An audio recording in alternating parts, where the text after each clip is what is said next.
Et voilà.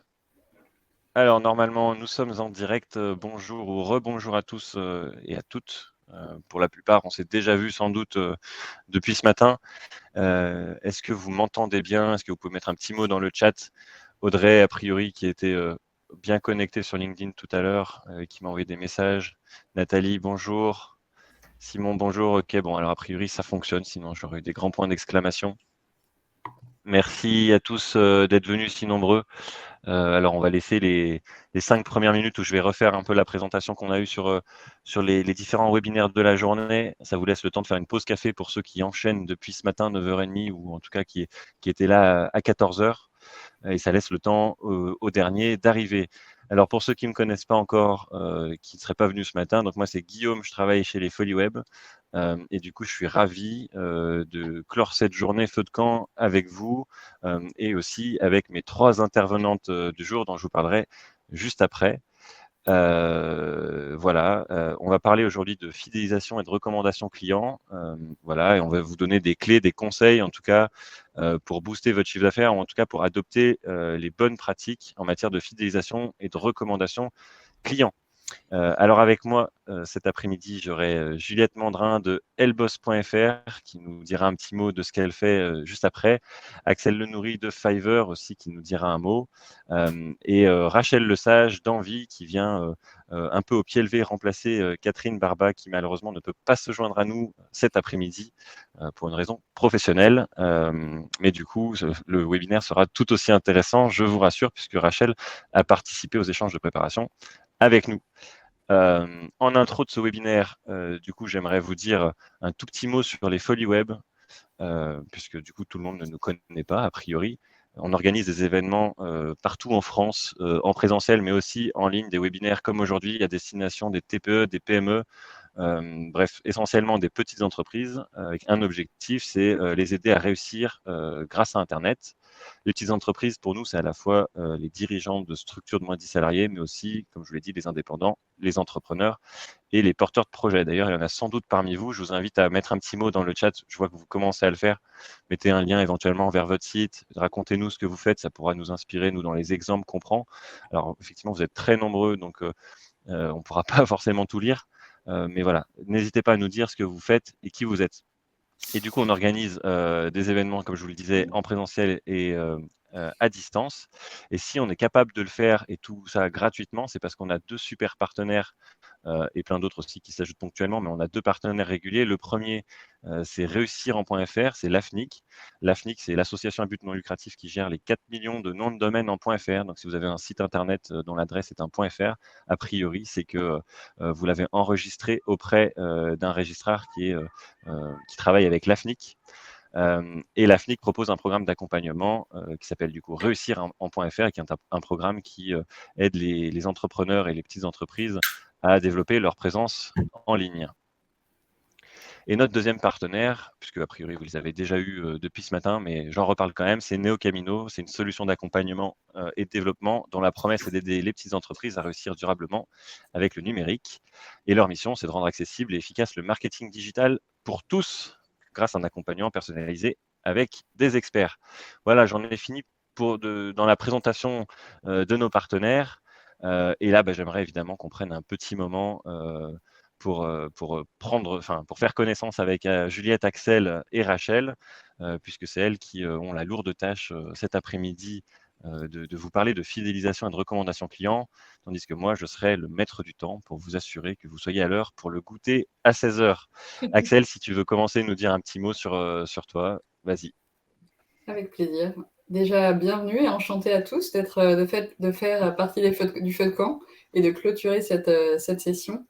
Donc, je m'appelle Axel Lenoury, je suis grosse marketeur indépendante pour Fiverr France depuis aujourd'hui 3 ans.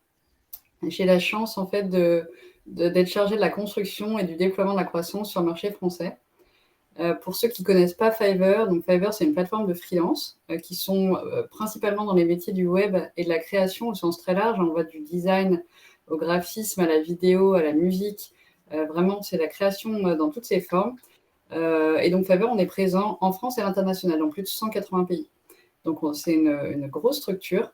Et aujourd'hui, pour vous donner un ordre d'idée, c'est une mission achetée toutes les 4 secondes. Donc, ça fait un certain nombre de missions.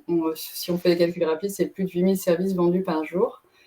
Et quand on parle de service, ça va d'un microservice à une stratégie complète, si on est dans le digital, une stratégie digitale par exemple.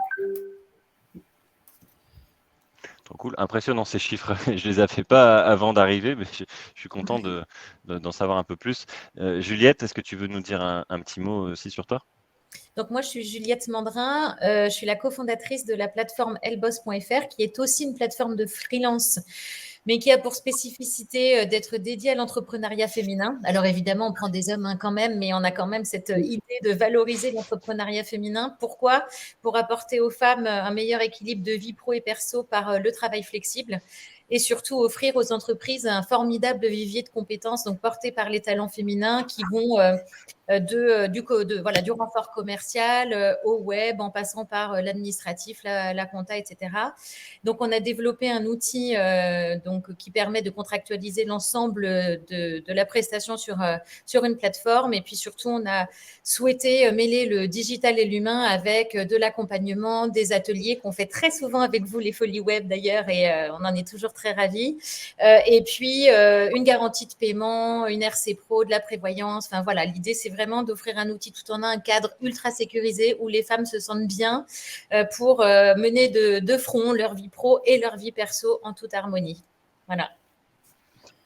Trop cool, c'est efficace. Merci beaucoup, Juliette, pour cette petite présentation. Et du coup, Rachel, alors, dis-nous un petit mot sur toi. Alors, Et sur Envie aussi. un petit mot, je suis ravie d'être là, effectivement, un petit peu au pied levé. Donc, je suis l'une des cofondatrices d'Envie. Je remplace Catherine Barba qui devait participer et qui s'excuse 1000 fois. Pour vous donner un petit peu les coulisses, elle est administrative de Renault et elle est une AG de Renault cet après-midi et elle pensait pouvoir s'éclipser. Et elle vient d'apprendre qu'en fait, elle est sur scène. Donc, si vous voulez voir Catherine Barba, vous pourrez vous connecter et voir en replay l'AG de Renault si ça vous intéresse, parce qu'elle y est en ce moment même. Mais du coup, je suis ravie de participer et de parler vente et fidélisation, parce que c'est ce qui nous anime chez Envie. Envie, on est une petite entreprise, on existe depuis 8 mois. On propose des formations à l'intention des indépendants, des personnes qui se lancent dans l'indépendance et qui le sont déjà, pour les accompagner. On a une formation vente d'ailleurs qui commence lundi et il reste 3 places. Si vous souhaitez la rejoindre, c'est le moment de me contacter et on vous intégrera. Et on propose donc des formations et une communauté qu'on appelle la Cafette Envie. Communauté des indépendants pour se retrouver entre indépendants de toute région, de tout métier, s'entraider, apprendre ensemble. Donc, je vous invite à aller voir notre site Envie School si vous voulez en savoir plus. Super, merci Rachel. Et puis je rajoute un petit mot aussi personnel sur le sujet, mais il y a aussi le Grand Prix des indépendants qui avait lieu à Lyon la semaine dernière. Et si j'ai bonne mémoire, il y en a un le 26 juin à Bordeaux. Donc si vous êtes 26 indépendant juin à dans la région de Bordeaux et Bordeaux, ensuite Nantes, Marseille et Paris. Effectivement, on essaye de mettre en lumière les indépendants et de faire un mini tour de France avec le Grand Prix des indépendants. Ouais. voilà, c'est un super événement. Donc voilà, n'hésitez pas à aller vous inscrire. Et puis du coup, si chez Renault, ils regardent le replay de cette session, parce qu'il y aura Bien un sûr. replay, ils peuvent aussi nous sponsoriser, parce qu'on leur a fait un peu de pub. Ça peut le faire dans notre sens. Voilà. Je glisserai un mot à Catherine par On SMS peut à la compter fin du sur elle webinaire. pour en parler. Ouais. En tout cas, voilà, c'était aussi pour faire une transition et vous dire que voilà, le replay de la session sera accessible évidemment dès la fin de cet événement, a priori sur le même lien de connexion que celui que vous avez eu. Et sinon, vous allez recevoir un mail là, a priori demain ou ce soir, qui va vous envoyer en fait tous les replays de la journée et le support de présentation qu'il y a pu avoir notamment à 10h30. Donc voilà, rassurez-vous, vous aurez droit à tout ce qui s'est dit aujourd'hui en replay et le partager. Vous pourrez le partager effectivement très largement aux uns aux autres. Un petit mot pour vous dire qu'il y a un onglet questions sur la droite de votre écran et je vous invite vraiment à l'utiliser là parce que vous êtes nombreux dans le chat et du coup c'est difficile de suivre tout ce qui se dit dans le chat. Donc voilà, utilisez l'onglet questions, il y a une fonctionnalité qui vous permet de voter pour les questions les plus pertinentes et comme ça nous permet de prioriser les questions qu'on va traiter. L'idée c'est qu'on a un petit temps à la fin pour parler de ces questions et vous répondre, mais on va essayer de les prendre aussi un petit peu au fil de l'eau selon les thématiques qu'on aborde. Donc voilà, utilisez bien l'onglet questions s'il vous plaît parce qu'on ne peut pas nous jongler sur tous les onglets en même temps. Voilà, et bien écoutez, je vous propose qu'on commence dès maintenant Avec une première question à vous trois, mesdames. Alors, prendra la parole celle qui le veut, la première en tout cas. Mais voilà, on parle aujourd'hui de fidélisation et de recommandation client. Mais je pensais important déjà de commencer avant la recommandation par parler de fidélisation et qu'on voit ensemble finalement pourquoi c'est important quand on est indépendant, même quand on est une entreprise un peu plus large, de travailler cet aspect-là de fidélisation. Alors, pour pas empiéter sur ce que vous allez dire, mais pour faire un résumé de ce qu'on s'est déjà dit dans la journée, parce qu'on a déjà parlé de fidélisation, on a aussi beaucoup dit que voilà, fidéliser un client, ça coûte globalement 5 fois moins cher qu'aller en chercher un nouveau qui ne nous connaît pas. Et du coup, voilà, je voulais avoir un peu votre ressenti sur le sujet, votre avis et savoir un petit peu ce que vous aviez à nous dire sur le sujet de la fidélisation. Axel, éventuellement. Okay. Eh ben, je commence, que comme je m'appelle Axel, je suis la première lettre de l'alphabet et souvent j'ai le rôle de celle qui commence. Exactement. Avant même de parler fidélisation, je pense qu'il faut peut-être redéfinir ce que c'est une stratégie de fidélisation pour les indépendants, qui sera différente aussi d'une stratégie de fidélisation pour un artisan, pour différents corps de métier, mais pour les indépendants au sens large. Ma définition, elle contribue vraiment à mettre en place une relation durable et de confiance avec son client pour développer et pérenniser son activité. Parce qu'aujourd'hui, quand on est indépendant, on a 1001 casquettes sur notre tête, et on doit à la fois faire de la prospection, du réseau, on doit faire de la gestion administrative, on doit se former, on doit exécuter pour pouvoir être payé à la fin du mois. On doit faire un déploiement opérationnel de manière assez rapide, puisque c'est pour cela que vous êtes mandaté.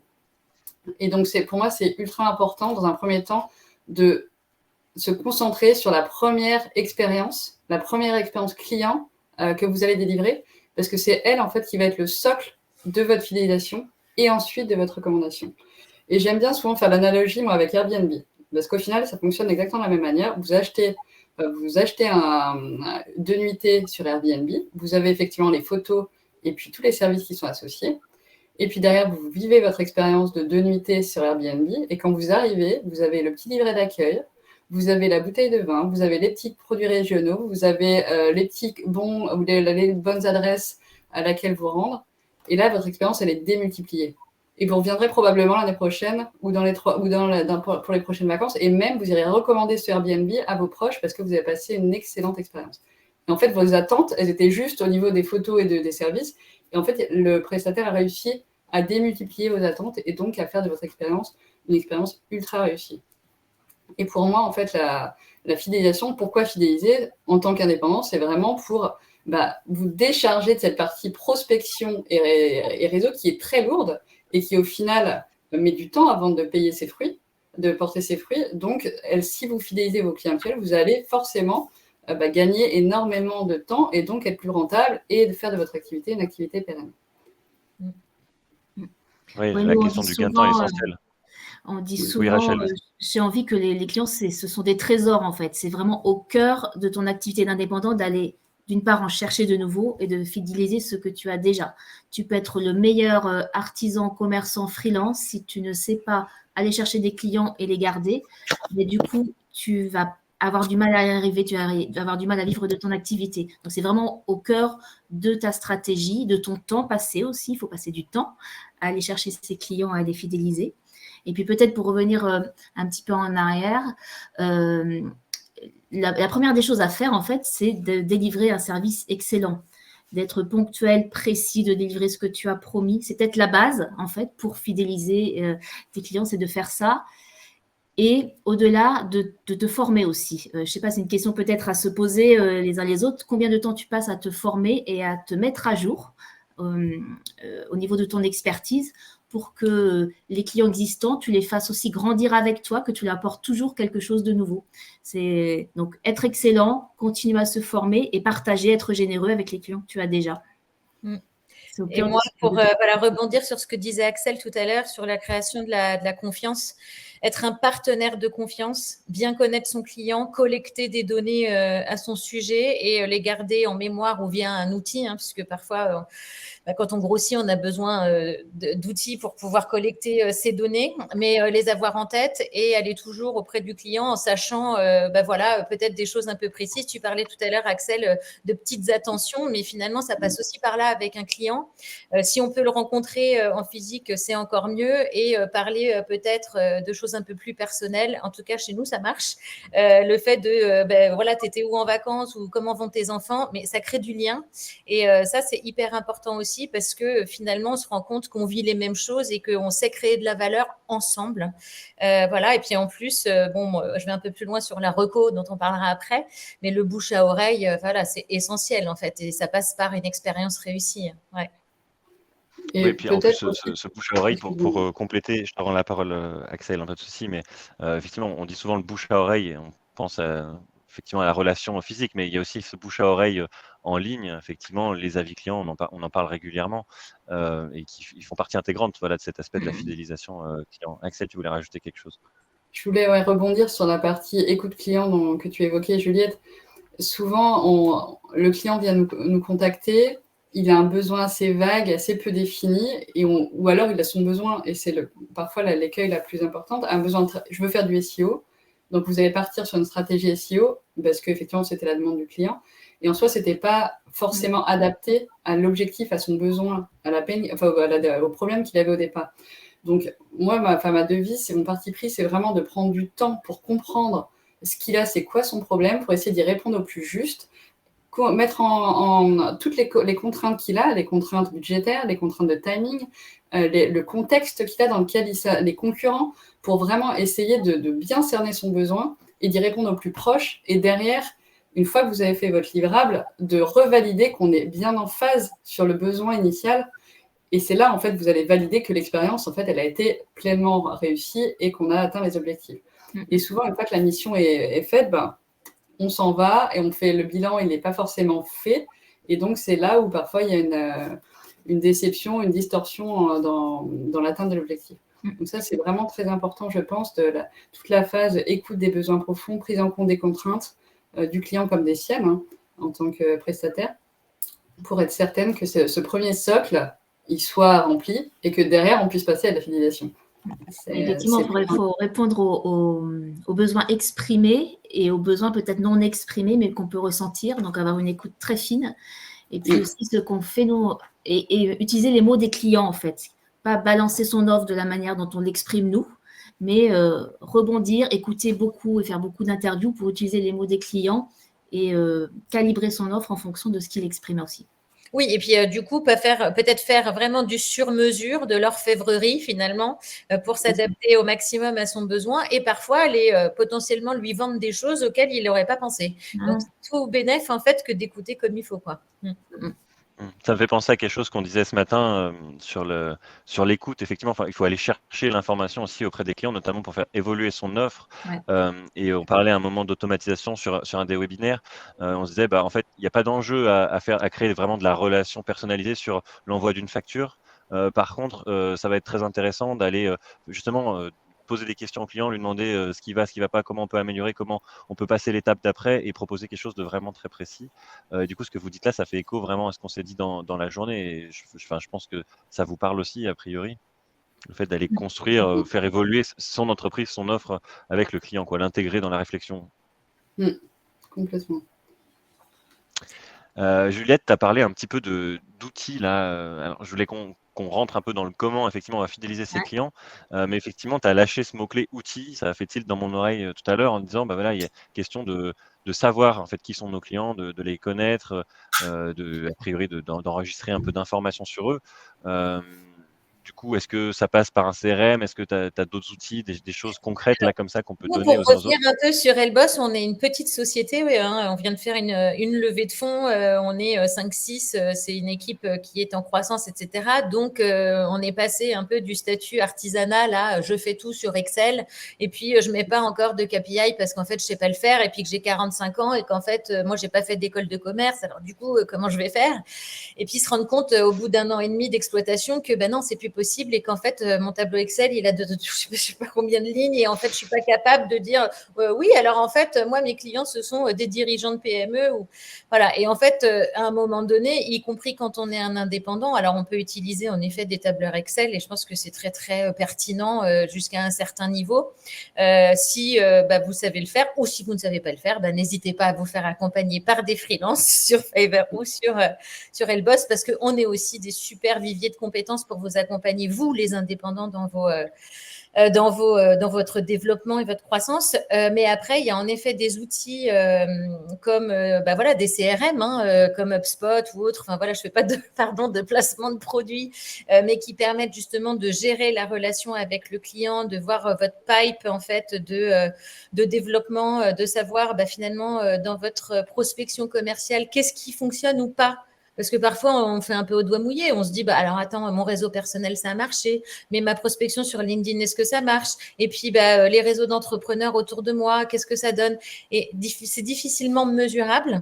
Et en fait, en intégrant ces données dans un CRM et du coup, en allant très loin sur qui est votre client, quelle est sa région, quelle typologie, etc., vous allez pouvoir affiner aussi le côté prospection et fidélisation, puisque vous saurez finalement que votre cible, c'est celle-ci et comment faire de la rétention et la chouchouter par aussi d'automatisation, en effet, de tâches d'abord. C'est-à-dire, c'est un truc qui va vous dire, faut que j'appelle monsieur machin et je me mets que tous les mois, je l'appelle mission en cours ou suite à la fin d'une mission.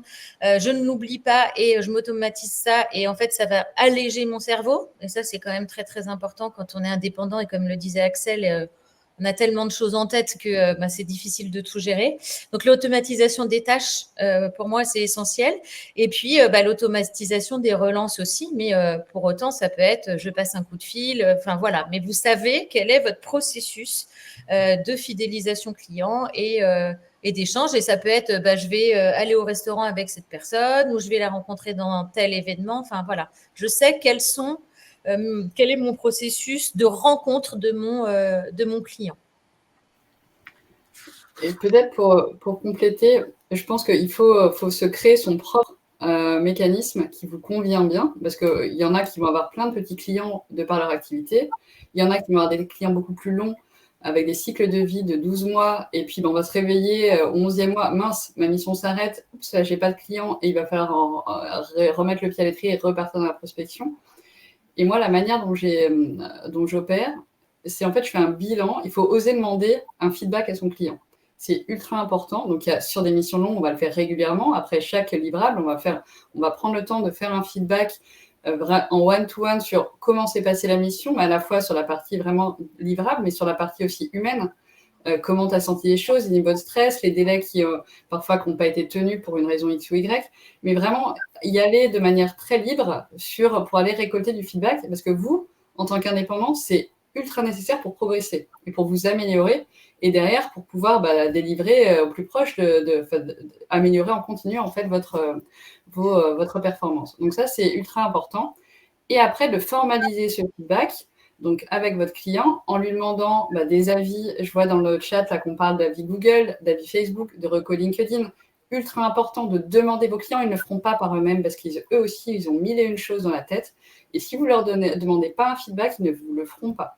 Donc, c'est ne pas avoir peur de demander un feedback formel et l'autorisation de l'utiliser. Ça aussi, c'est hyper important. Et même, il y a des clients qui sont ultra bavards et très ravis de pouvoir vous aider, qui se feront un plaisir de vous faire un feedback vidéo, une interview ou même un article de blog avec des... Donc, soyez malin dans l'usage. Chaque mission doit avoir un témoignage, un retour d'expérience à partir du moment où la mission s'est bien passée entre vous et votre client. Est-ce que ça vous fait du contenu ça peut se faire soit par des avis automatisés que vous envoyez à la fin d'une presta, mais aussi par un coup de fil. Axel, on peut le faire de différentes façons. Ça peut être un questionnaire. Ça peut être très... Et de varier les formats et prendre le format qui vous correspond le mieux et qui effectivement correspond le mieux à votre activité et puis à votre personnalité. Et pour apporter peut-être une autre dimension, c'est la fidélisation, ou comment ça s'intéresse à la fidélisation, ça ne commence pas à la fin de la mission en fait. En fait, la relation, elle commence au début et il s'agit de continuer une relation qu'on a commencé qui est authentique, qui est basée sur l'émotion. Donc là, on commence à avoir une première relation, à se connaître, on travaille ensemble, on se parle en permanence et on récolte des feedbacks du client en permanence. Et puis, à la fin, on récolte du feedback et on travaille sur la recommandation. Mais ce n'est pas quelque chose qui arrive à la fin de façon complètement artificielle, en fait. La relation, elle commence au début. Et le sens du client, le sens de l'écoute, la création d'une vraie connivence, ça commence dès le début. Pour vous donner un exemple de ce qu'on fait chez Envie, les talents on appelle les talents, les gens qui rentrent en formation chez nous, on leur envoie une petite carte postale manuscrite avant qu'ils arrivent en formation. C'est quelque chose de très simple, mais qui crée un petit effet waouh et qui crée une première connexion de l'ordre de l'émotionnel. Et ensuite, cette relation, on la continue sur le même mode, en fait. On leur parle souvent, on crée des liens entre eux. Le lien humain est important. Et puis, à la fin, eh ben, ils peuvent se passer des choses, ils vont nous recommander spontanément, etc. Et puis, on organise cela. Mais ce n'est pas quelque chose qui arrive comme ça, alors qu'il ne s'était rien passé sur le plan émotionnel tout au début de la relation. Et justement, si C'est je peux intéressant ce que tu dis là, Rachel. Oui, Juliette, vas-y. un truc sur la personnalisation, l'émotion, l'honnêteté, c'est aussi la transparence. Et quand on a des difficultés, parce qu'on peut en avoir dans la mission qu'on est en train de délivrer, et ben, il faut aussi communiquer là-dessus, je trouve. Il n'y a rien de pire que de faire le mort, de rien dire, de dire non, je vais attendre que ça passe et puis je reviendrai dans 15 jours. Je pense qu'il vaut bien mieux passer un petit coup de fil à son client, lui envoyer un mail en lui disant j'en suis là, je fais ça, je suis mobilisée sur votre dossier. Cependant, c'est plus long pour telle raison, mais il ne faut pas cacher la poussière sous le tapis et au contraire être honnête et communiquer parce que si on ne communique pas très rapidement, la confiance va être rompue. Et du coup, on parle beaucoup de relations, la client, depuis tout à l'heure. Ça fait un peu le lien avec la deuxième question et vous avez anticipé et c'est super bien. En fait la fidélisation client, dans ce qu'on s'est dit en préparant ce webinaire, ça passe avant tout par l'expérience effectivement qu'on fait vivre à son client. Et comme le disait bien Rachel juste avant, c'est l'expérience client, elle commence au moment où on va le prospecter, quoi. Si on le prospecte, après c'est au moment où il arrive chez nous si on le prospecte pas. Mais effectivement, il y a cette question de l'expérience client et de comment on lui fait vivre la meilleure expérience justement à travers la qualité de la prestation, mais aussi cette relation-là. Et je trouve, Juliette, le mot-clé à retenir là, dans ce que tu as dit, c'est émotionnel, effectivement. La question des valeurs qu'on partage avec le client, la question de la transparence, de l'authenticité. Et du coup, ouais, c'est des choses qui font écho avec tout ce qu'on a vu depuis ce matin.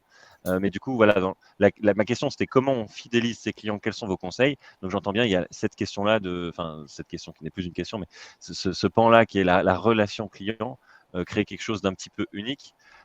Et pourtant, est-ce que la personnalisation client, ça veut dire qu'il faut être tout le temps, effectivement, dans la surpersonnalisation peut-être et est-ce qu'il n'y a pas peut-être moyen de faire de la fidélisation et d'offrir une bonne expérience en faisant des choses un petit peu groupées, par exemple? On parlait d'automatisation, j'imagine que effectivement, quand on a un CRM et qu'on regroupe les gens un peu par catégorie, par affinité, par région, etc., on peut aussi faire de la fidélisation de manière un peu plus simple, quoi. Est-ce que c'est quelque chose qui vous parle? Pour refaire le lien avec ta question, pour moi, je pense pas qu'il faille personnaliser. Encore une fois, on revient à la notion de temps, et le temps, c'est de l'argent, et le temps, les journées font que 12 heures. Mais on revient à ce qu'on a dit tout à l'heure. Pourquoi le client vient nous voir et qu'est-ce qu'il attend et c'est quoi son objectif? Et il y a des clients qui vont venir vous voir pour votre expertise parce que vous êtes réputé pour cette compétence. Il y en a d'autres qui vont venir vous voir pour vos qualités humaines. Parce que dès qu'il a une petite question, vous êtes à l'écoute, vous saurez le conseiller, l'orienter, vous avez un réseau long comme le bras et vous saurez l'orienter vers la bonne personne ou vous saurez lui apporter des réponses aux questions qu'il se pose. Il y en a d'autres qui vont venir voir parce que vous avez une très forte communauté et vous allez être vous allez animer cette communauté et lui apporter de la valeur, ou vous avez un podcast qui l'intéresse, il reviendra régulièrement vous voir. Donc, c'est plus se dire en fonction du client que je vais apprendre à connaître mon client et lui pousser en fait des choses que j'ai déjà dans ma besace, mais lui pousser les bonnes choses. Et lui, il restera avec vous parce que vous lui apportez de la valeur, vous créez de la valeur qui, à ses yeux, lui semble unique. Mais peut-être que vous pousserez la même chose à un client qui a les mêmes besoins et les mêmes attentes. Il y a une nuance entre faire de la personnalisation qui aujourd'hui n'est pas possible. On a que 2 mains et un cerveau. Mais par contre, c'est bien de pousser les bonnes choses au bon moment et qui correspondent exactement à son besoin. Et ça, pour moi, est un point qui revient aussi. Moi, ce que j'aime beaucoup faire, c'est suivre l'actualité de mes clients. Et quand je vois, et aujourd'hui, on a les réseaux sociaux, on a une mine d'informations à notre disposition. Et quand je vois des choses, effectivement, sur lesquelles, tiens, je pourrais peut-être l'aider, ou tiens, un client ou un de mes partenaires ou une connaissance pourrait lui être utile, essayer de lui apporter la solution, parce que là, encore une fois, on crée de la valeur à ses yeux. Et tout ce que je lui apporte, il me le redonnera 10 fois plus, de manière indirecte à un moment ou à un autre. Et j'en suis convaincue. Mais effectivement, c'est difficile au début. Il faut vraiment se poser parce que quand on débute, on fait tout de façon artisanale, donc on a tendance à tout personnaliser. Et puis à un moment donné, effectivement, on s'aperçoit qu'on ne peut pas tout personnaliser. Et il faut faire les bons choix. Il y a des moments clés où c'est important de garder cette relation de proximité personnelle. Et puis il y a plein d'autres choses où c'est pas la peine. Et faire ce travail-là, c'est un travail pas si simple que ça, mais c'est nécessaire si on veut grandir en fait. Mais il faut garder quand même les moments clés et les moments où vraiment le petit geste personnel, ça va vraiment faire la différence. Il faut faire attention de ne pas tout industrialiser non plus. Enfin, c'est un travail d'orfèvre. Oui, il y a la question de la rentabilité derrière. Effectivement, il ne faut pas perdre de temps sur certaines choses qui peuvent faire plaisir, effectivement, Exactement. mais Et en il même faut temps, quand ne même pas perdre garder à son l'esprit âme en qu'on est une tout entreprise. dépersonnalisant. Enfin, faut vraiment mettre le curseur au bon endroit. Mais ce qui est intéressant, c'est que le temps que tu investis dans la fidélisation, le client te le redonne puisque lui, derrière, va aller te recommander auprès de ses proches, auprès de son réseau. Donc, c'est un cercle vertueux. C'est effectivement, il y a un investissement qui est important, mais lui, il reviendra acheter puisqu'il sera satisfait. Et derrière, pour moi, la fidélisation et la reco sont vraiment très proches. Un client qui est fidèle, il recommande si un de ses proches, si une personne de son réseau recherche un besoin similaire. Et ça, en général, ces clients qui arrivent recommandés, le temps de signature est très court et le panier moyen, il est bien plus élevé qu'un client qui est à froid d'une plateforme lambda. Donc, ça, il y a tout intérêt à vraiment capitaliser sur ce levier-là. Justement, tu nous en dis un peu plus, Axel, sur cet enjeu-là de toi qui bosses pour Fiverr, de fidélisation et de recommandation sur les plateformes de freelancing comme ça. Est-ce qu'il y a un impact effectivement dans de la recommandation client et du fait que certains font appel régulièrement à des freelances sur leur chiffre d'affaires et sur je dirais la mise en avant de tel ou tel profil? Oui, tout à fait. À la manière dont Fiverr en fait a travaillé la fidélisation, parce qu'effectivement une plateforme de freelance, elle a tout intérêt à ce que les clients reviennent régulièrement acheter des prestations et encore mieux avec le même freelance, parce qu'effectivement la relation est déjà créée, le client connaît déjà l'entreprise, donc la prise de brief est beaucoup plus simple et en général le résultat est aussi démultiplié. La manière dont on l'a fait, il y a deux choses. L'algorithme, en fait, il se base principalement, enfin un tiers, sur les avis. Et on pousse vraiment de manière très forte l'avis en fin de mission. Donc avec des champs qui sont déjà pré-remplis, des items, c'est fluidité de la communication, est-ce que la mission correspond à vos attentes, la relation, il y a vraiment 4 items qui sont remplis, qu'on va remplir sous forme d'étoiles de 1 à 5. Et derrière, pour les plus bavards, on va laisser un champ libre qui permettra de s'exprimer. Et on pousse vraiment pour que le prestataire puisse avoir un avis. Et c'est les profils qui vont ressortir sont ceux, évidemment, qui sont les mieux notés avec des avis de manière assez conséquente pour pouvoir être fiable. Donc ça, c'est une première chose. Et donc là, on est vraiment sur la fidélisation. Et puis, dans un second temps, sur l'avis client. Et pour fidéliser, on propose, quand on achète un service, de souscrire à un abonnement qui est sans engagement, mais de souscrire à un abonnement qui est de 3 ou à 6 mois, avec une remise forfaitaire sur le prix. C'est le prestataire, en fait, qui propose cette offre, s'il a envie, où, en fait, le client peut se dire, j'ai des besoins récurrents en SEO, par exemple, donc je vais prendre une prestation tous les mois. Donc, c'est hyper rassurant pour le client, pour le prestataire, parce que lui, effectivement, il a sa mission régulière. Et puis pour le client, de se dire, j'ai une petite économie de 5 à 10% parce que, effectivement, je m'engage avec ce prestataire-là. Et on le voit dans les chiffres, effectivement, qu'il y a ces prestataires qui proposent cette fonctionnalité-là, ont des taux de conversion beaucoup plus importants et des taux de rétention beaucoup plus forts. Donc, c'est un moyen aussi, une petite astuce pour forcer un petit peu la fidélisation. Ok.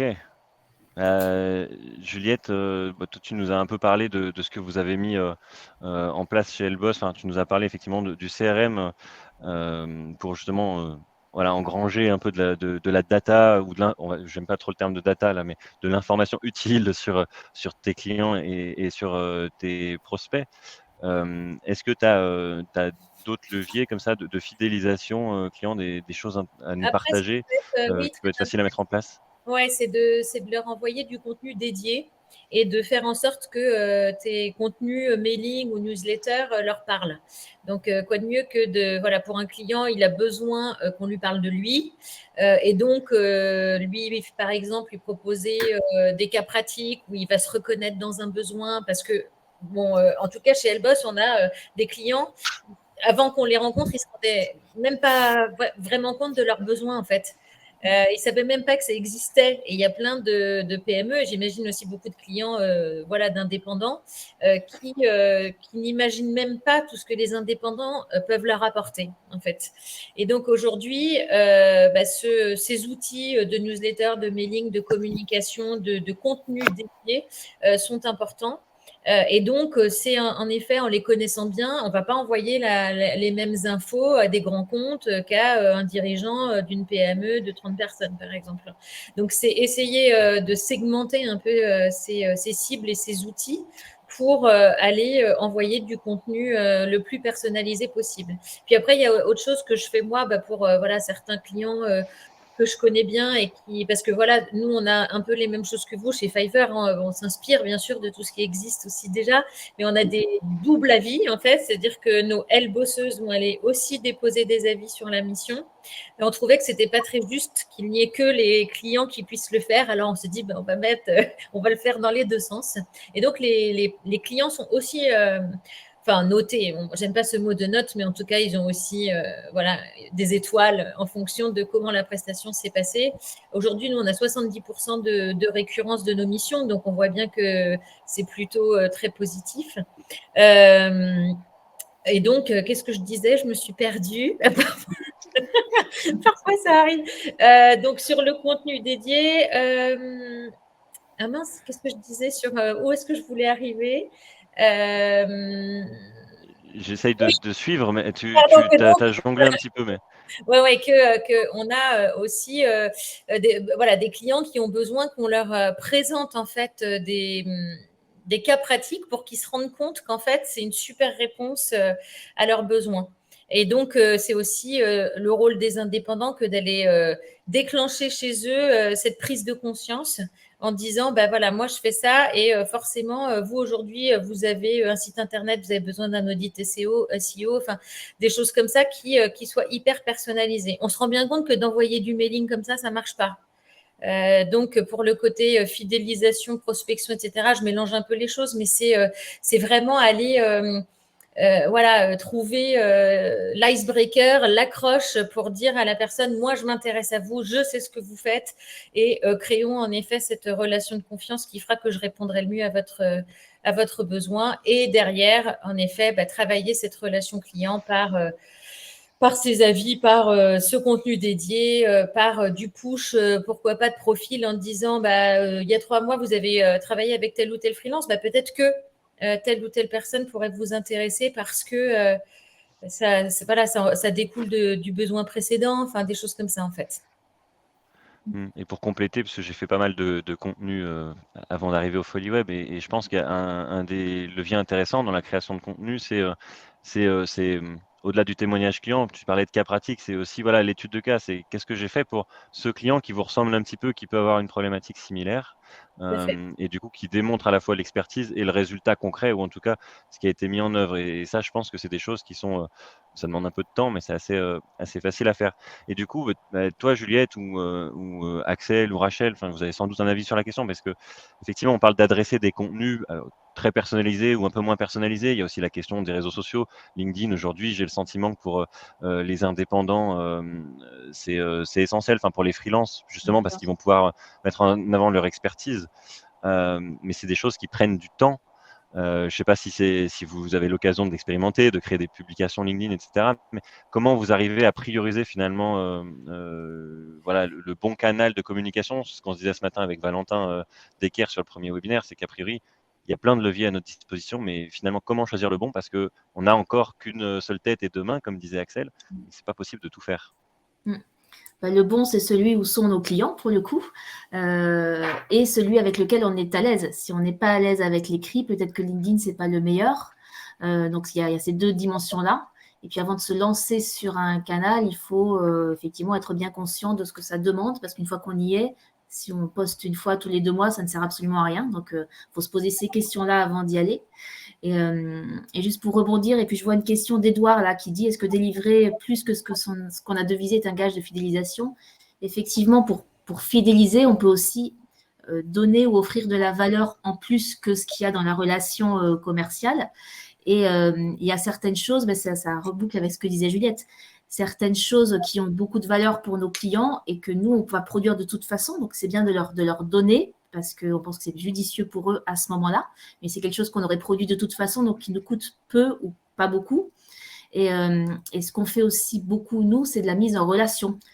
Partager son réseau, faire se rencontrer les personnes, ça a une valeur inestimable quand on est en recherche d'un prestataire sur un sujet ou d'un partenaire et qu'on rencontre la bonne personne. C'est une valeur inestimable. Ça coûte pas beaucoup, mais c'est de la générosité et de la mise en relation. Ça, c'est quelque chose qu'on peut aussi valoriser. On a tous des réseaux et puis ils grossissent. Et puis, c'est aussi quelque chose à avoir dans ses atouts et dans les choses qu'on peut partager. Et moi, j'ajouterais, c'est peut-être aussi une toute petite digression, mais on est indépendant et on ne peut pas forcément tout faire. Ouais. Et donc, il peut y avoir plusieurs intérêts à faire appel à d'autres compétences. Donc, soit, il y a des choses que vous pouvez externaliser. Donc, si vous commencez à faire un peu de chiffre d'affaires et sur lesquels vous n'êtes pas spécialiste, et donc tu disais sur quel canal je vais me mettre, mais en fait, si tu n'en sais rien, et voilà, il faut prendre quelqu'un qui va te faire une analyse et t'aider un peu, et peut-être que ça va te coûter un peu d'argent, mais finalement, au bout du compte, ce sera vraiment beaucoup plus performant parce que tu auras la bonne personne qui va te délivrer les bons contenus sur les bons réseaux. Et puis en plus, ça peut valoir le coup sur d'autres choses. Et sur, par exemple, en tant qu'indépendant, peut-être que je suis meilleure à aller délivrer et produire que d'aller faire de la prospection. Voilà. Donc, est-ce que je peux pas me faire aider sur cette partie prospection? Et souvent, on est tout seul, on est isolé, etc. Donc, on parlait aussi des réseaux, mais là, je parle même des réseaux de coworking, de lieux où on rencontre d'autres indépendants, d'échanges de compétences. Ça peut être intéressant aussi, finalement, de dire ah bah attends, moi, je te fais ça, puis toi, en échange, est-ce que tu m'aiderais pas sur tel ou tel sujet? Alors, c'est se tirer une balle dans le pied, hein, parce que, évidemment, on préfère que les gens passent par nos plateformes. Où on a de la qualité et de l'expertise, mais ça peut être aussi quand on n'a pas beaucoup de sous, parce que c'est quand même une réalité de l'indépendant, en tout cas dans les débuts, de se dire mais comment je vais faire pour m'assurer que je vais aller sur Instagram, sur Pinterest, j'en sais rien. Donc il faut aller chercher la réponse si vous n'avez pas les compétences. C'est important. Et après, juste pour finir, il existe évidemment EnvieSchool, bien sûr, mais il existe aussi des incubateurs, des lieux où finalement vous avez accès à des experts. Nous, on était chez Willa au sein de l'incubateur dédié à l'entrepreneuriat féminin et où là, on a accès en effet à des mentors, à des experts. Vous pouvez candidater aussi si vous avez une spécificité à des concours. Et souvent, en fait, comme ça, on peut avoir accès à un expert comptable, à un avocat, à quelqu'un qui va pouvoir vous accompagner sur des sujets et gratuitement. Donc ça, c'est essentiel aussi. Voilà. Trop cool. Je vois le temps qui commence à filer. Il est 44, c'est toujours intéressant parce que c'est passionnant et du coup, je regarde plus l'heure. Surtout mon gros écran qui affiche l'heure vient de s'arrêter. Donc, je le vois en petit. On a beaucoup parlé de fidélisation. On a aussi commencé à évoquer la reco client, effectivement, et les outils. Et je vois dans les questions. Alors, n'hésitez pas, hein, pour les gens qui sont présents et qui nous écoutent, à bien poser vos questions dans cet onglet questions. On essaie de les traiter, mais il y avait des questions autour des plateformes d'avis. On parle de Google My Business, donc qui a changé de nom, mais on voit tous de quoi il s'agit, des avis sur Facebook, etc. Voilà, comment en fait on va chercher de la recommandation client? Est-ce que ça passe nécessairement par des plateformes? Est-ce que ça passe par autre chose? Axel, je ne sais pas si tu as des pistes à nous donner. Alors, moi, mon conseil, c'est vraiment d'utiliser une plateforme déjà où sont vos clients et puis avec laquelle vous êtes à l'aise. La question d'Angel, de se dire où conseillez-vous d'avoir des avis clients, Google My Business, Facebook ou LinkedIn ou site web, je dirais vos clients, il faut que vos clients, l'idée c'est d'avoir le plus d'avis clients. Donc, et des avis véridiques et des avis qui soient étayés et qui soient le reflet de votre prestation. Donc, si vos clients sont sur Google My Business, utilisez Google My Business. Si vos clients, c'est plutôt du B2B, utilisez LinkedIn. Moi, je sais que j'aime beaucoup LinkedIn parce que je trouve que que vu le métier que je fais, il se passe énormément de choses sur LinkedIn, mais selon votre activité, si vous êtes un artisan, vous avez une boutique, allez plutôt sur Google My Business, plutôt sur Insta, plutôt sur Facebook. C'est vraiment à vous d'utiliser la plateforme. D'utiliser la plateforme qui vous correspond mieux et sur laquelle vous allez pouvoir avoir des chances d'être le plus visible possible. Si vous avez un site web, mettez des avis clients également. Utilisez les avis clients que vous avez pour pouvoir les rediffuser sur votre site web. Et on s'en parlait tout à l'heure, de faire des interviews. Moi, je fais beaucoup d'interviews vidéo, des shorts avec des freelances ou des acheteurs de prestations pour qu'ils m'expliquent avec leurs mots leurs prestations, comment s'est déroulée la prestation, qu'est-ce qu'ils ont demandé, qu'est-ce qui a été livré, où ils en sont aujourd'hui, est-ce qu'ils vont travailler avec la plateforme, est-ce qu'ils vont travailler avec le freelance, et d'avoir vraiment du concret, du très tangible pour que le futur client puisse, je dirais, se projeter lui aussi dans cette expérience. Ça, c'est aujourd'hui la vidéo. Texte ou vidéo ou je fais vidéo, les deux. Les deux, ok. Et je fais vraiment les deux. C'est vraiment en fonction du client. Il y a des gens qui ne sont pas du tout à l'aise d'être en face cam, donc je ne propose même pas. Et puis il y en a d'autres, c'est leur métier, ils font une story par jour, donc ils sont hyper à l'aise. Et donc je vais profiter de cette compétence pour. Et en plus, eux, ça leur rend service aussi, parce que les premières questions que je leur pose, c'est qu'est-ce que vous faites, comment vous avez utilisé la plateforme, donc c'est donnant-donnant. Donc à partir de ce moment-là, ils ont tout intérêt à le faire. Et moi, je pensais aussi à la reco orale, enfin vraiment basique quand on est indépendant. C'est bonjour monsieur le client, on analyse blablabla et à la fin, est-ce que vous connaissez dans votre entourage une ou deux personnes que vous pourriez me recommander, qui pourraient avoir un besoin, voilà, hyper pragmatique et on prend un numéro et voilà, c'est très basique, mais c'est pas, voilà, c'est un peu éloigné du digital, donc il peut y avoir vraiment ce côté hyper simple. Et puis de l'autre, je pensais aussi au parrainage. Sur un site internet, on peut faire ça aussi, d'aller, vous recommander la plateforme, eh bien, vous avez 3 mois d'abonnement offert ou je fais telle ou telle chose gratuite pour vous. Enfin, voilà, réfléchir aussi à ce qu'on peut proposer comme offre par rapport à de la recommandation, de la recommandation qui pourrait être un peu rémunérée ou en tout cas avec gratuit ou quelque chose au bout, quoi. Et moi, ce que je pense, c'est qu'il faut, tout le monde peut le faire. Enfin, il ne faut pas de gros moyens. On peut faire ça de façon tout à fait artisanale pour partager une expérience qu'on a fait chez Envie. On est petit, nous, on existe depuis 8 mois. On est en train de faire notre 3e promotion de Talent Envie qu'on accompagne. Et pour les recruter, on a créé un challenge, alors de façon complètement artisanale. On a créé un challenge qu'on a appelé le challenge Envie d'avoir envie, où on pouvait gagner des Johnny Awards. Et les Johnny Awards, c'est quoi? C'était un portrait de toi sur LinkedIn, un coaching avec Catherine Barba. Et pour ça, il fallait que tu amènes un maximum de personnes au webinaire de présentation des formations qu'on fait tous les mardis matins. Et puis, toutes les semaines, on regardait qui avait gagné des points. Et puis, on a distribué des Johnny Awards virtuels. Mais pour avoir fait ça, en fait, on avait créé cette relation, cette connivence, ce ton un petit peu décalé et ça avait du sens, en fait. C'était pas quelque chose qui arrivait comme ça, qui n'était pas lié à ce qu'on faisait avant.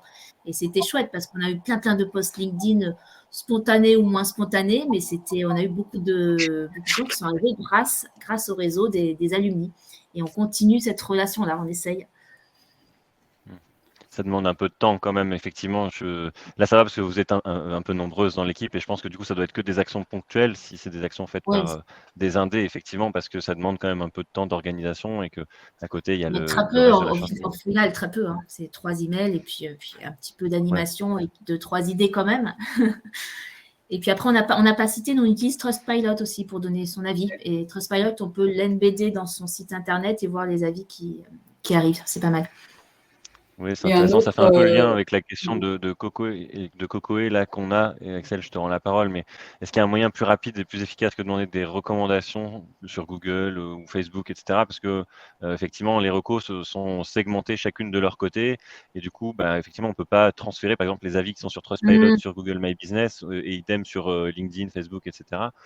Et du coup, bon, je ne pense pas qu'il y ait une réponse à cette question vraiment parce que effectivement, c'est vraiment l'histoire du choix du support où on met les avis, quoi. Effectivement, après, on peut retranscrire les avis, j'imagine, sur le site internet ou dans la communication, dans les emails qu'on envoie. Mais effectivement, est-ce qu'il y a un moyen plus rapide et plus efficace, à votre avis, mesdames? Je ne crois pas, à part la bouche à oreille, effectivement. Ouais, non, l'avis, moi, C'est de la matière qu'on peut réutiliser pour faire des posts par Oui, c'est ça, ailleurs. faut réutiliser la matière, quoi. C'est ça. Recycler, c'est aussi l'une des clés pour gagner du temps quand on est indépendant, en fait. Et encore une fois, je pense que c'est intéressant d'être présent sur différentes plateformes parce que, souvent, on peut vous chercher via le moteur de recherche de Google. Insta devient un nouveau moteur de recherche, YouTube également. Donc, tout dépend. En fait, je pense que c'est intéressant quand on commence à grossir, être visible sur différents canaux. Parce que selon la cible, vous allez devoir être présent sur différents canaux. Donc, moi, je ne pense pas que ce soit un frein. Après, vous pouvez faire un agrégé, avoir une présentation quand vous commencez avec un client, une présentation formelle où vous piochez différents avis et les partager. Ça, c'est toujours aussi un très bon gage de réassurance. Mais je ne pense pas que ce soit… Moi, si vous avez un site web bien étoffé, vous pouvez aussi mettre vos avis, intégrer vos avis dans votre site web de différentes sources. Et juste un point que je voulais rajouter par rapport au programme de parrainage, je travaille beaucoup moi, avec de l'affiliation et qui est effectivement aussi de la recommandation. Hein. C'est différents créateurs de contenu. Moi, je travaille beaucoup avec de YouTube ou des créateurs de contenu, des blogueurs qui vont créer du contenu et recommanderont notre plateforme parce qu'ils l'ont utilisé. Et à chaque fois qu'une personne vient de leur part, ils sont rémunérés. Donc ça, c'est aussi de la recommandation. Et c'est un système de parrainage, hein, ça fonctionne exactement pareil. Donc ça peut être des choses, c'est très simple à mettre en place. Il faut juste définir en fait les modalités du programme. Et c'est des choses qui fonctionnent très bien, que nous, on utilise beaucoup. Bah, écoute, c'est trop cool. Je pense que je vois qu'il est 15h52. Alors, a priori, il y a plus de questions dans le chat. On peut refaire un petit tour d'horizon là rapidement. Et au revoir Eugénie qui dit qu'elle nous abandonne là avant la fin. Un grand tour des grands points clés à retenir de cet après-midi. Alors, du coup, je les avais plus ou moins listés. Vous me corrigez, mesdames, s'il y a des choses à rajouter.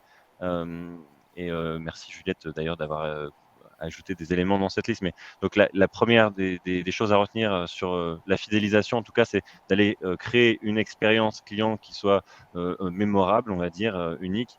Et ça passe par la personnalisation de la relation client. C'est récolter de l'information sur ses clients, mettre en place un process de suivi, de rappel, de prendre le temps d'aller échanger, et toujours montrer qu'on est présent. Du coup, j'ai noté le tips d'Axel aussi, c'est donner, et de Rachel, c'est faire des échanges, de se dire, tiens, je connais telle personne, ça peut t'aider. En fait, montrer qu'on peut être utile, même au-delà de sa propre expertise. Ça me paraissait intéressant comme élément qu'on s'est dit aujourd'hui. Il y a la question effectivement de la réactivité, de répondre présent quand le client nous sollicite. Et encore une fois, je pense qu'il faut modérer ce terme-là en disant, on n'est pas non plus à la disposition des clients H24, il faut aussi s'accorder des temps de pause, ça fait écho à ce qu'on a pu dire dans la journée, je pense aussi. Et il y a la question de créer des contenus et de transmettre à ses clients des contenus qui leur sont dédiés, qui leur font aimer a priori du coup ce que vous faites, qui leur donnent envie de le repartager et du coup derrière de vous recommander.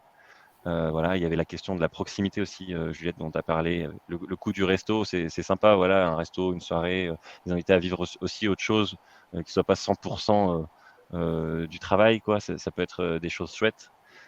Et ensuite, il y a effectivement aller chercher des témoignages en vidéo, par écrit, pour ensuite les repartager. Et du coup, et ça, c'est super important. Et en tant qu'ancien content manager, ça me parle beaucoup, mais c'est comment je crée du contenu et je fais en sorte de le réutiliser plusieurs fois derrière. Parce que forcément, ça diminue le coût de ce contenu, puisque le temps qu'on y a passé est divisé.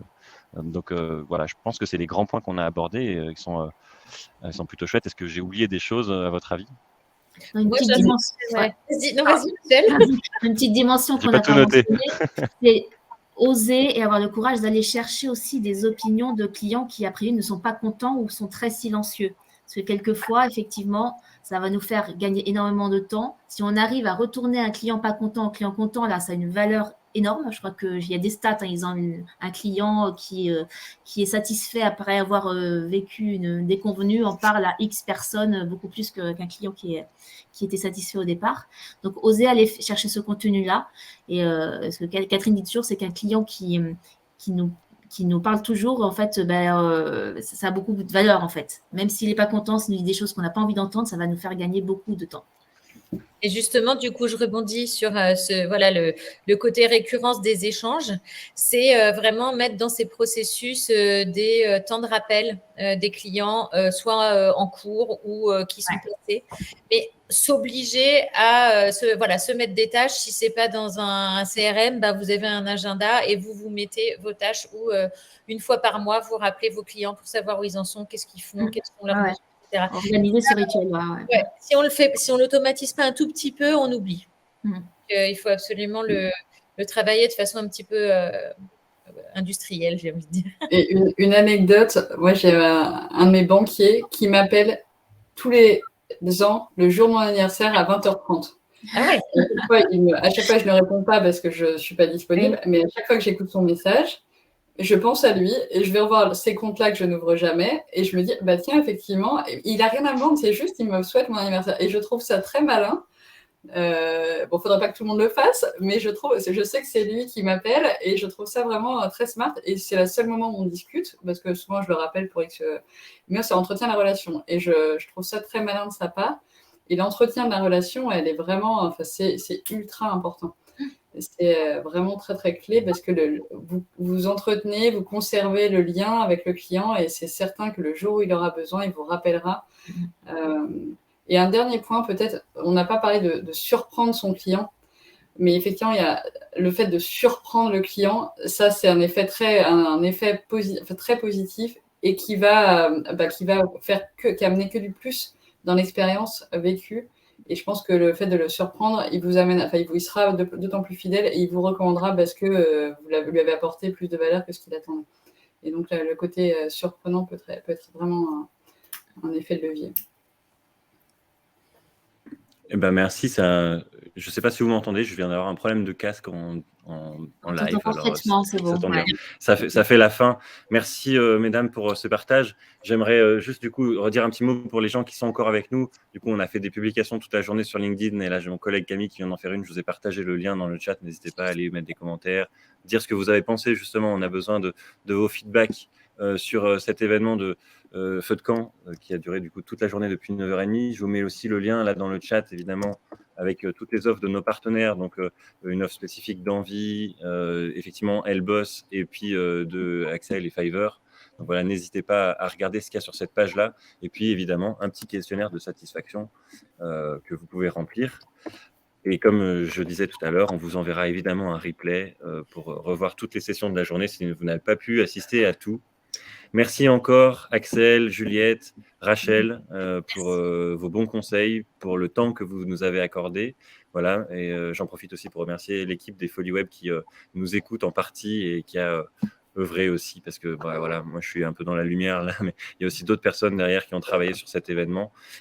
Et donc, on est tous très heureux que ça soit bien déroulé. On est très heureux d'avoir eu ces 15 intervenants qui sont tous des pépites dans leur domaine et qui ont des bons conseils à nous partager. Voilà, on espère que ça vous a plu. N'hésitez pas à bien répondre à notre questionnaire de satisfaction, comme ça nous permettra de nous améliorer pour les prochaines. On se retrouve évidemment sur tous les prochains événements Folies Web. Il y en a quasiment tous les jours en ligne ou en présentiel. On se retrouvera forcément sur les prochains événements physiques que sont les salons de l'entrepreneuriat, le salon d'entrepreneurs à Lyon, là bientôt en juin, le F2 à Saint-Étienne la semaine début juin pour moi. Voilà. Et puis Juliette, Axel, Rachel, au plaisir de vous croiser sur ces événements ou ailleurs évidemment. Et merci encore pour votre participation. Voilà, merci. Je vous souhaite à tous une bonne journée. Merci aux Folies Web, c'était chouette, un chouette event. Merci beaucoup. Merci beaucoup. Bonne journée. Bonne journée, bonne fin de journée. Au revoir. Au revoir à tous.